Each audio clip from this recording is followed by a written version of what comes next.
On étudie ici la convergence normale, qui est un mode de convergence qui est propre aux séries de fonctions, contrairement à la convergence simple ou à la convergence uniforme, qui sont des modes de convergence qui concernent les séries de fonctions, mais également les suites de fonctions. La convergence normale pour une série de fonctions, c'est la convergence de la série numérique, dont le terme général est la norme infinie de la fonction fn. Comment est définie la norme infinie d'une fonction fn? C'est le sup de la valeur absolue de fn de x lorsque x parcourt i. Attention ici à ne pas oublier la valeur absolue. Voici un premier exemple simple de convergence normale d'une série de fonctions. On considère ces fonctions fn qui à x associent le quotient x puissance n sur x carré plus n carré pi carré, et on cherche à prouver que la série de fonctions converge normalement sur le segment moins 1, 1.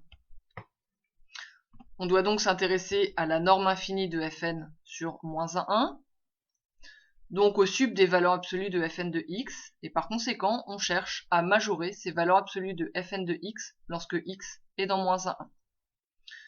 On a donc un quotient de deux quantités positives, la valeur absolue de x puissance n et x carré plus n carré pi carré. Pour majorer un quotient, on majore le numérateur, on minore le dénominateur. Pour x entre moins 1 et 1, mon numérateur valeur absolue de x puissance n est majoré par 1, mon dénominateur est minoré par n carré pi carré. Donc, pour tout x dans moins 1, 1, valeur absolue de fn de x est majorée par 1 sur n carré pi carré, ce qui entraîne que le sup, c'est-à-dire la valeur absolue, la norme infinie de fn sur moins 1, 1, est majorée par 1 sur n carré pi carré. C'est le terme général d'une série de Riemann convergente, donc je peux affirmer que ma série de fonctions fn converge normalement sur moins 1, 1. Il n'est pas toujours aussi facile de trouver une majoration de la norme infinie de fn, donc une méthode à connaître, c'est d'étudier les variations de la fonction fn.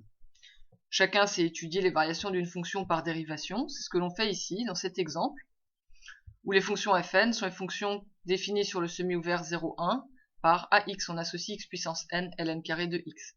Par les règles usuelles, cette fonction est toujours dérivable. On calcule sa dérivée en mettant le x puissance n-1 ln de x en facteur. On trouve du coup la valeur d'annulation de f'n, ici exponentielle moins 2 sur n, et on en déduit les variations de la fonction f. On constate donc que c'est une fonction positive sur le semi-ouvert 0, 1, dont le sup, ici en fait le max, est 4 puissance moins 2 sur n carré. Donc là on a exprimé exactement la norme infinie de fn.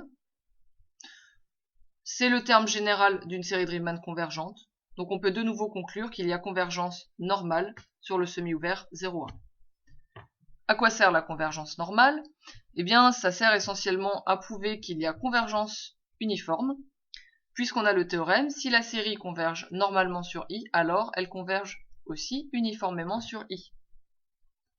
Or, la convergence uniforme est une hypothèse fondamentale que l'on retrouve dans les théorèmes de régularité des sommes de séries de fonctions. Donc on se servira souvent de la convergence normale pour établir la convergence uniforme en vue d'utiliser les théorèmes de régularité des sommes de séries de fonctions. Un dernier point qu'il faut avoir bien en tête lorsqu'on traite la convergence normale, bien souvent on arrive à établir assez simplement la convergence normale sur tout segment d'un intervalle i. Ce qui est suffisant pour pouvoir utiliser les théorèmes de régularité. Mais l'erreur à ne pas faire serait de dire il y a convergence normale sur tout segment de i, donc il y a convergence normale sur i. Cette phrase, cet énoncé, est faux.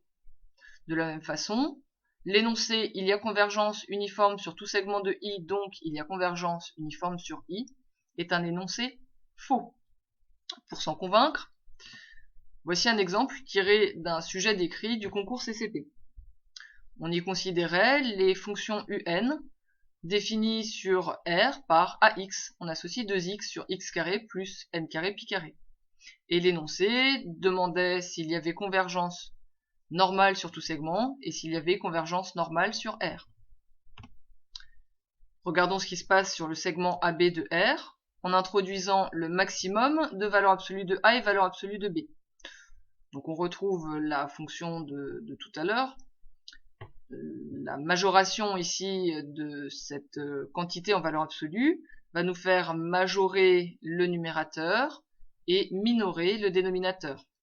Donc la valeur absolue de x, lorsque x parcourt le segment AB, va être majorée par alpha, et notre dénominateur est toujours minoré par n carré pi carré.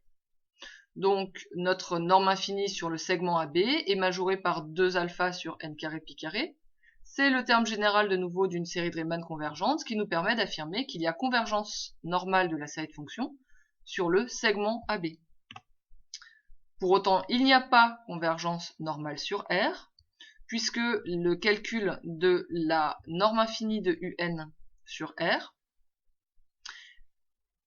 du moins une minoration de cette norme infinie, peut être donnée par la valeur absolue de UN de n'importe quel x de R, donc en particulier par la valeur absolue de UN de NP.